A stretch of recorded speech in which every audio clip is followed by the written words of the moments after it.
everyone, I just want to pick up on something that was said by the chairman of the Federal Reserve, which is the largest central bank in the world. In fact, they are essentially the ushers of the world reserve currency and have huge sway globally in financial affairs. I want to pick up on something that he said yesterday. Now, I'm not sure when you're watching this video, so to put a date onto that, the 1st of June 2025. He released a speech in which he cited Bretton Woods. In fact, what I want to do for you guys is play the clip. And the reason we're talking about this is because this just doesn't have major ramifications for us specifically in the cryptocurrency space, but more broadly, the world as a whole, as we are about to see the evolution of the monetary system, which is, if you use money, that is, and I don't know anywhere that doesn't, maybe some places in the Amazon or places like that, it is, if you use money, going to affect all of you. So what I want to do is play this clip of Jerome Powell and what he had to say. Had emerged from World War II as a global economic superpower. The Bretton Woods Agreement placed the U.S. and the Fed in a central position in the global economy. Our mission then, as it is now, was to serve the American people.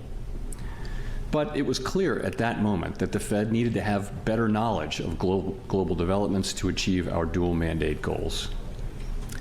A 1948 memo proposing to create the division stated, quoting, "Problems of international economics and finance have become increasingly large, complex, and significant in recent years, and our foreign economic relations will undoubtedly continue to give rise to issues of the first magnitude." That rare economic forecast that has turned out to be spot on. 75 years later, it remains critical that the Fed understand the policies and practices of other governments and central banks and their implications for the U.S. economy and for financial markets. Exchange rate policy, of course, is now firmly in the hands of the U.S. Treasury. However, the end of the Bretton Woods era in the 1970s fundamentally changed the conduct of monetary policy, as policymakers had to understand the effects of potentially more volatile. The end of the Bretton Woods era in the 1970s fundamentally changed the conduct of monetary policy, as policymakers had to understand the effects of potentially more volatile movements of the U.S. dollar on American families and businesses. Understanding global trade and capital movements has only grown in importance since 1950. Now, Jerome Powell in that speech is talking about Bretton Woods, and that raises many questions, certainly in regards to him likening it to today, or bringing up its relevance in regards to today. And we all know, anybody that has an inkling or even a little interest in the financial world, and certainly money, will know that there's a interesting kind of dynamic going on with the monetary system, which is essentially an IOU system that's backed up by debt and really faith. You know, you have to have belief in this system. If everybody stopped believing in it, kind of like anything, then it would kind of cease to exist. But what he said was interesting, not only because of where we are today with our current financial system and the kind of fragile nature of it, but certainly for me as a cryptocurrency investor, because of just how perfectly timed Bitcoin's introduction into the world was in 2008 following the financial crisis. Those of you that don't know, the Bitcoin white paper was released on Halloween 2008, which is a bit of an interesting date. We're not going to go too far down that rabbit hole. And then, of course, the first block was produced in January 2009. Some of you may be wondering, what the hell is Bretton Woods? You should know what it is, because it is essentially how we ended up, or a part of how we ended up with the monetary system that we have today. Bretton Woods took place after the World War, or after World War II. It took place in 1944. And Bretton Woods was essentially where everyone came together and agreed on essentially a dollar system, but a dollar system that was backed up by gold. Then we had the Nixon shock, which took place in 1971, where essentially everybody kind of agreed, due to having no other choice, that they were going to move away from a kind of gold-backed currency because they didn't have the gold to back the currency or to honor the essential receipts that were given out in the form of dollars. And, you know, it was France that initially, of course, it was France that initially requested a redemption that the US couldn't honor, and then there was the kind of realization that the emperor had no clothes, and this gold-backed system the US had overstepped and essentially started to fractionalize, which would have led to a huge bank run and a kind of economic collapse on a global scale. So everybody just kind of shut up and agreed to move on to the kind of fiat systems that we have today, and there's been various things that have taken place since 1971 to today. However, where we are today is a very interesting junction in regards to the financial system, because we see the IOUs in the form of debt that essentially back the money up, losing value at a record rate post-COVID. And nobody wants to enter them, even with the kind of tariff shock that markets have endured and the probabilities of recessions going up, max uncertainty of the markets, which is typically quite good for the bond market as a safe haven. We've still not seen them catch a bid, which kind of hints at an underlying problem with the bond market, which is the bedrock of our financial system. And the fact, going back to what Jerome Powell said, that he's talking about Bretton Woods and highlighting it in regards to where we are today is exceptionally interesting, and to me it hints at a new monetary system. I believe it's going to be a global one that cryptocurrencies, distributed ledgers, are going to play a central role in enabling. We are looking at the internet of value being formed before our very eyes. We don't shut up about it because it is going to directly impact everybody, whether they're interested or not, and we want you guys to be on the right side of history. Now, I'll talk about the kind of divine nature or perfectly timed nature of Bitcoin coming onto the scene and then spawning what essentially is going to be the new financial system in just a second. But I want to go ahead and play you guys a clip of Jamie Dimon at the Reagan National Economic Forum, where he essentially talks about our current system, which is really a dollar reserve one, and how he still believes that the dollar could be the reserve system, but something needs to change drastically because the path that it's heading on is not a sustainable one, and it may lose that status. And I think that's going to happen, although I don't think the dollar is going to disappear. I think actually with stablecoins and things like this, it's going to be democratized, and they're going to solve some issues that it currently has, but that could be for another video. Let's dive into this clip of what JPMorgan's Jamie Dimon had to say at the Reagan World Economic Forum. And then our debt, which you just heard a bunch of folks talk about eloquently, it's large, and it's not just us. We added $10 trillion in 5 years. We have, you had Reagan up there talking about deficits. The debt to GDP was 35%, and the deficit was 3.5%. Today, it's 100% debt to GDP net, and a deficit of almost 7%, highest peacetime ever. And when the CBO does their numbers, which I don't really trust, by the way, they should do the stress test. Like, what happens if we go into a recession? That 7% will be 10%. And so we have problems, and we got to deal with them. And then the biggest one, underlying both that, is the enemy within. I'm not as worried about China. China is a potential adversary. They're doing a lot of things well. They have a lot of problems. What I really worry about is us. Can we get our own act together, our own values, our own capability, our own management? What you heard today on stage was the amount of mismanagement is extraordinary. By state, by city, for pensions, and that stuff is going to kill us. And, I always get asked this question, are we going to be the reserve currency? And no. If we are not the preeminent military and the preeminent economy in 40 years, we will not be the reserve currency. That's a fact. Just read history. Now I think we will be. Warren Buffett here would tell you we're enormously resilient. I agree with that. I think this time is different. This time we have to get our act together, and we have to do it very quickly. That was a big answer. There's a lot to dig into there. So the takeaway is geopolitics. I have a great quote for the first thing too. Someone said the government spends like a drunken sailor, and someone else said, no, a drunken sailor spends his own money.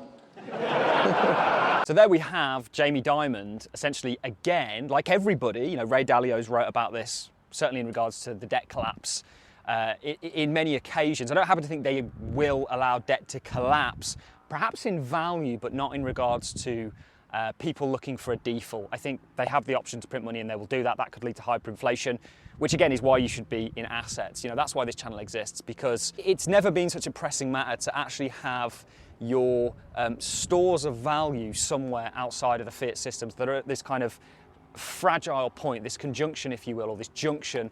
And this is being signaled by everybody, even the Federal Reserve, that can't quite come out right and say it, but they kind of are in a roundabout way, certainly talking about where we are today and linking that to Bretton Woods, which we've just explained to you what it is. And Jamie Dimon there, that clip really aligns with what was said on the first half. And this is where we come to the cryptocurrency space and the divine intervention of it that I think was more planned by the very people that were behind the Federal Reserve, not just a mere coincidence. And actually, I think there's comparables with Bitcoin and the Federal Reserve System, which some of you guys may think is absurd. However, what you had in 1907, and a lot of people blamed JPMorgan for this, was a financial crisis that ultimately led to a need for stability, and that resulted in the Federal Reserve Act. Of course, before that, it was the Aldrich Bill, which got rejected due to fears of Wall Street's involvement, and then subsequently they kind of said, okay, we'll put it back in the hands of the people via government,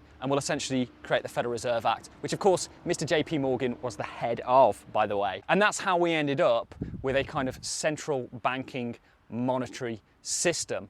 There was a problem, a reaction, and then a solution. And today we see a problem with the financial system as we know it, highlighted by basically anybody who's everybody. They're just not coming outright and saying it. Some are, but the likes of JPMorgan or the likes of the Fed are doing it in a roundabout way. What we're going to see is a reaction, which we're probably already seeing in regards to the bond market, and then they're going to implement the solution that I believe is cryptocurrencies that have been here since 2008, following the financial crisis. And I always refer to that newspaper clip that was included in an early transaction by Satoshi Nakamoto, where he highlights a Times clip where he's highlighting that the Chancellor on the brink of second bailouts, referring to 2008 specifically, and the kind of cracks in the financial system beginning to show. And now what they've given us is a new horse, I think Bitcoin is a Trojan horse, to take the load off of the old one, if that makes sense. And this stuff excites me. It's extremely interesting, and it should be interesting to you because it's going to directly impact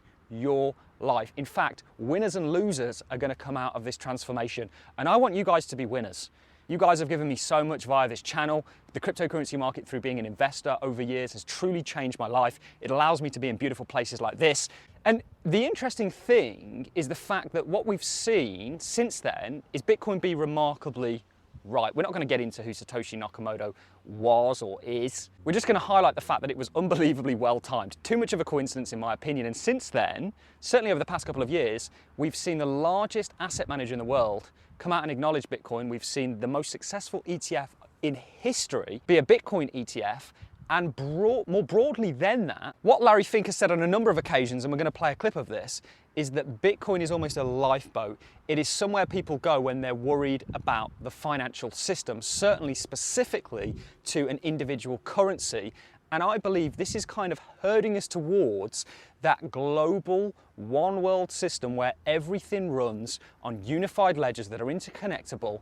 And what we see is value transacted around the world, just like information is with the internet. We talk about Web 2 and Web 3. They're comparable. They're not quite in many other regards, but the internet of value is being formed before our very eyes. And with that, potentially a major opportunity. Certainly I believe there's an opportunity here, and that's why I've invested in many of these cryptocurrencies. And what I want to do now is just play a clip to show you that we're not just making all this up, of Larry Fink himself, a bit of a montage we're going to play actually, talking about this. Now, I know you have been a leader in willing to embrace crypto. You have made it so that people can be in Bitcoin. We hear that you are thinking about Ethereum. These are incredible things. Now, BlackRock is not known as a gunslinger by any means, so you obviously must believe that this maybe is an alternative. Is this an alternative in order to be able, because of a deficit, maybe something long-term people should have? Absolutely. As you know, I was a skeptic. Yes. I was a proud skeptic. And I studied it, learned about it, and I came away saying, okay, my opinion 5 years ago was wrong. Here's my opinion today. This is what I believe in today. I believe the opportunity today. I believe Bitcoin is legitimate. I'm not trying to say there's not misuses like everything else, but it is a legitimate financial instrument that allows you to have maybe uncorrelated, non-correlated type of returns. I believe it is an instrument that you invest in when you're more frightened, though. It is an instrument when you believe that countries are debasing their currency, debasing their currency by excess deficits, and some countries are. I believe we have countries where you're frightened of your everyday existence, and if you have an opportunity to invest in something that is outside your country's control, then you can have more financial control. And so I'm a major believer that there is a role for Bitcoin in portfolios. I believe you're going to see that as one of the asset classes that we all look at. I look at it as digital gold, as I said before, and I do believe there's a real need for everyone to look at it as one alternative to, I would say, the optimism. So, really, ladies and gentlemen, that is it from me. I hope you enjoyed this. I think finance often bores people, certainly if you learned it in university or school or whatever. I mean, I did business in school, and you know, I don't want to knock the teacher or anything like that, but I was asleep more than I was awake. And I think that's general education right now. And that could be a bit unfair. You know, I have family members that are teachers, they're good people, but the educational system, I think, has flaws within it and isn't really teaching people, in my opinion, what they should be learning about. And this is something, again, that is going to not just directly impact me as a cryptocurrency investor, hopefully positively, but everybody. There is a new monetary shift taking place. This is being signaled by anybody who's everybody, and I am damn sure that the cryptocurrency space was brought in to essentially be the rails in which it is ran upon. Ladies and gentlemen, that is it from me. I'm going to love and leave you all. I'll see you all in the next YouTube video.